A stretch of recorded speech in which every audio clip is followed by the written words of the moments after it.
Vaxtınız xeyir olsun, hörmətli abituriyentlər və valideynlər. 9 mart tarixində buraxılış imtahanı həyata keçirildi və böyük kütlə narazı oldu. Sizcə səbəb nə idi burada? Niyə narazılıq yaşandı? Niyə bu abituriyentlər, niyə 2024-də yox, niyə 2025-də yox, məhz 2026-da bu problemlərlə üzləşdi? Səbəb nə idi burada? İndiyənə kimi 60-a yaxın şagirdlə, hansı ki onların balı sınaqlarda 200-250 üzərinin altında olmayan şagirdlər idi. Şəxsi onlarla söhbətimdə əksər bu problemlər yaşanmışdı. İngilis dilindən səs problemi. Dinləmədə niyə səs problemi yaranmalıdır? Niyə? Səbəb nədir burada? Bizim maddi texniki bazamız buna imkan vermir ki, biz dinləmə. Onda keçirtməyək də bu dinləmə nəyə lazımdır? Niyə birinci partada oturan uşaq daha yaxşı dinləməni anlamalı, daha yaxşı eşitməli, 6-cı partada oturan niyə zəif eşitməlidir? Səbəb nədir burada? Niyə ədalətlilik prinsipi pozulur axı? Ümumiyyətlə bu zona anlayışı niyə yaranır? Yəni şairlər niyə 9-unda, niyə 15-ində, niyə 9 illik imtahanda 3 zona yaranır ardıcıl olaraq? Sonra da imtahan fərqləri olur. Yəni aydın məsələdir ki, keçən il bariz nümunə ilə desək, hələ 9-cu sinif imtahanında birinci imtahanla 3-cü imtahan arasında kifayət qədər fərq var idi. Birincidən rahatlıqla 25-i keçmək olursa, ikincidən zülmlə 20-ni keçir. Nəticə etibarilə, yəni bu zona anlayışını Dövlət İmtahan Mərkəzi ümumiyyətlə imtahan sisteminin balansını qoruya bilmir. Ümumiyyətlə bu zona anlayışı niyə var? Yəni bu zona anlayışı ləğv olunsun da, bu zona anlayışına biz baxsaq, bu pandemiya yayıldı, hə, bunda şahidlər ayrı-ayrı. İndi ki yoxdur ki, şükür Allaha. Yəni yoxdur ki, yəni şahidlər 10 binada bunu keçirib, maddi texniki baza ödəməyənə kimi, hazır bunu 5 binada keçirib, maddi texniki bazada möhkəm olsun, eyni zamanda dinləmə mətnlərinin aydın, səlis şəkildə eşidilə bilsin. Yəni bu problemləri biz gənclərə niyə yaşatmalıyıq? Yəni səbəb nədir burada? Yəni bu şairləri ilk addımda niyə qırmalıyıq? Hələ mən Azərbaycan dilinin qrammatik suallarından danışmaq istəmirəm. Niyə birinci qrup şagirdinə 3-cü qrupun blok səviyyəsində suallar qoyulmalıdır? Niyə? Niyə 3-cü qrupun ümid yeri olan Azərbaycan dili fənnindən niyə ümid? Birinci qrup şagirdi deyək riyaziyyatı yazdı. O qapalı suallardan bir təhər özün vəziyyətdən çıxardı. Bəs bu 3-cü qrup, yəni nəticə etibarıyla biz baxsaq, əksər 3-cü qrupda riyaziyyat problemi olur da.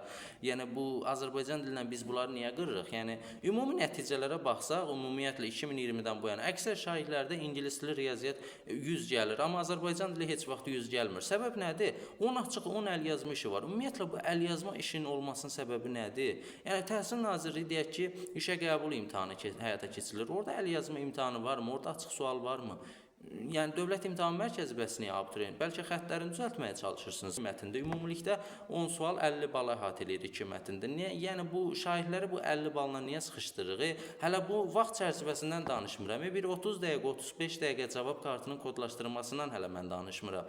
Yəni 30 dəqiqə, 35 dəqiqə vaxt gedəndən sonra Azərbaycan dilinə 1 saat 40 dəqiqə, 1 saat 30 dəqiqə vaxt edəndən sonra mən ingilis dilinə riyaziyyata hardan vaxt tapacağam? Yəni bunu düşünmək lazımdır. Bu cavab kartının kodlaşdırılması asan bir işdir. Başa düşdük, sualları xarici blogerlərdən götürürsünüz, xarici mənbələrdən götürürsünüz, nə bilim, riyaziyyatı Rusiyanın olimpiyadiyasında tətbiq olunan, nə bilim, Türk hansısa bir blogerdən sualını götürürsünüz, okey, ona bir sözümüz yoxdur.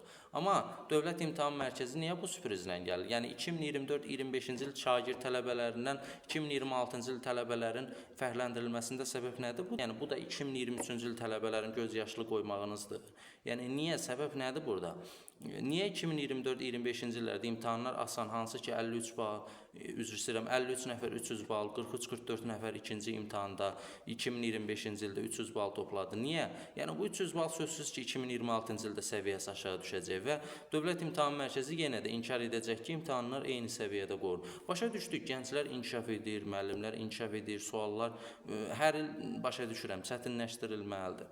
Yəni nəticə etibarilə bunu birdən-birə tətbiq etmək olmaz axı. Dövlət İmtahan Mərkəzi əlin barmaqlarını yumsun ki, mən 4 il ərzində bir dənə buraxılış sınağı keçirmişəm. Bir dənə buraxılış sınağı hanı? Niyə keçirmirsiniz? Yəni bir noyabrda keçirin, bir yanvarda keçirin, martda da bir yekun bir buraxılış imtahanı həyata keçirin də. Yəni bir zonadan ibarət bir buraxılış imtahanı həyata keçirin. Qardaş, dünyanın heç bir ölkəsində bu qədər bizim kimi imtahan ağır sistemi yoxdur. Yəni niyə də var da bu? Ümumiyyətlə bu imtahan ağır sistemin, yəni bu şagirdin biz bilik bacarığın ölçürük, yoxsa bunları qırıb atırıq bir kənara. Yəni ilk addımda bunu qırmaq olmaz axı. Yəni birinci qrup şagirdi deyək ki, blok imtahanından yaxşı hazırlaşdı, getdi yazdı. Üçüncü qrup şagirdi yaxşı hazırlaşdı, getdi yazdı. Burada kollec uşaqları var. Bu attestat imtahanıdır qardaş. Burada 5-ci qrupdan təkcə 5-ci qrup buraxılış imtahanına ümid edən şagirdlər var da. Yəni bunların ümidini niyə puç edirsiniz? Yəni ard-arda Dövlət İmtahan Mərkəzi 3 ildir buraxılış imtahanında səhvlərə yol verir. Həmçinin blok imtahanında hələ keçən ilki tarix suallarından mən danışmaq istəmirəm.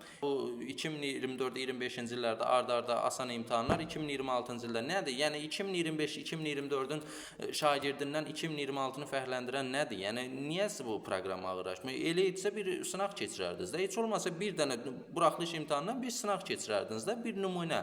Olardı ki, yəni biz bu mətnlər əsasında sualları tərtib edəcəyik. Hanı o nümunə? Mənə göstərin də. Dövlət İmtahan Mərkəzi 4 il ərzində bir dənə sınaq keçirməyib. Hanı o sınaq? Yəni nəticə etibarilə burada yəni aydın məsələdir ki, nə qədər inkar edilsə də bu 300 bal toplayanlarda göstərəcək. Yəni bu çətinlik səviyyəsi görsənəcək. İmtahanı qoyaq kənara, bir yoxlanma prosesinə baxaq. Bu yoxlanma necə aparır? Keçən il eyni iki şagirdə hansı ki eyni cavabı açıq suala yazıblar Azərbaycan dilindən. Birinə yarı bal, birinə də tam bal verib. Eyni şəkildə yazıb və o həmən yarı bal yazan şagird apellyasiyaya müraciət edir, o tam balın bərpa edir. Niyə apellyasiyaya müraciət etməlidir? Ümumiyyətlə bu yoxlama prosesi niyə düzgün aparılmır? Məni maraqlandıran bunu, yəni tələbələr mi yoxlayır, bunu marker müəllimlər mi yoxlayır, yoxsa kim yoxlayır? Yəni ümumiyyətlə bu apellyasiya gərək müraciət oluna ki bu balın bərpa oluna. Yəni bunu əvvəl də etmək olar da. Dövlət İmtahan Mərkəzinin sədri Məlikə xanım keçən il nitqində vurğulamışdı ki, apellyasiya artıq müraciətləri ödənişli qaydada həyata keçiriləcək. Yəni ödənişli həyata keçiriləcəksə, bunun əgər dəyər miqdarı artırılırsa, nəticə etibarilə kəmiyyəti artırırıqsa, bir keyfiyyətə də nəzarət edirək. Apellyasiya ümumiyyətlə necə aparılır? Telefon zəngi vasitəsilə. Zəng olunur, şagirdin doğru və ya yanlış. Əgər yanlış cavablandırıbsa, ona eyni ilə etalonda təqdim olunan cavabı deyir. Budur, bitdi apellyasiya. Niyə belə olmalıdır? Yəni nəticələr açıqlanacaq, belə bir təklif edək ki, yaxşı olar ki, Dövlət İmtahan Mərkəzi apellyasiyanı əyani şəkildə keçirsin və orada şagirdin müəllimin iştirakı. Hansı ki, müəllim əgər haqlıdırsa, sinif kitabının bariz nümunəsi varsa və sinif kitabında olduğu kimi haqlı çıxırsa, yəni geçsin də qardaş, bir müəllim də iştirak etsin, şagirdi də iştirak etsin, ümumi şəkildə apellyasiya aparılsın da. Yəni bizi bu telefon zəngindən apellyasiya mı olur? Yəni bu bitirmə elə. Yəni bu qədər asandırmı bu balı bərpa etmək? Və şahidlərə də, valideynlərə də buradan səslənirəm ki, qətiyyən pis olmayın. İnşallah hər şey yaxşı olacaq. Yəni təkcə sizdə nəticələr pis deyil. Ümumi şəkildə, yəni nəticələr aşağı olsa, ballar da aşağı düşəcək. Nəticələr yüksək olduqda isə ballar da, yəni siz balları siz formalaşdırırsınız əziz şagirdlər.